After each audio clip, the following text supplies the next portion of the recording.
Maayong hapon, diri ko mamalandong sa giingon sa Ebanghelyo karong adlaw. Sa walay sukod, ang Dios naghatag kaniya sa iyang espiritu. Nakahinumdum lang ko sa gugma sa Dios alang nato. Nga bisan unsa kagahi sa atong ulo, walay sukod, unlimited ang iyang gugma. So I would like to address this message to all the married couples diha, mga minyo.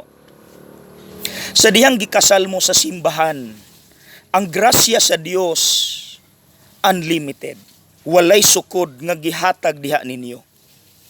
Pero nganong naamay mga minyo nga ang ilang gugma sa usag-usa limited gihapon? Kay posible ang bugat nga rason, they do not fully want to change yet. Basin na ay mga minyo nga dili pa ka-let go sa ilang kaulitaw ug dalaga. Dili pa ka-let go sa ilang mga bisyo ug barkada.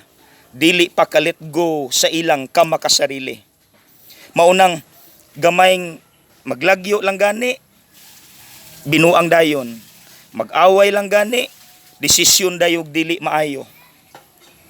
Dili unta ingon ana mga igsuon.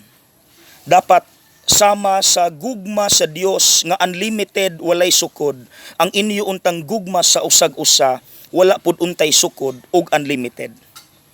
So atong tapuson kini pinaagi sa usa ka pag-ampo. Mahimo nato kining iampo. Lord, help me to say yes to my husband no matter what.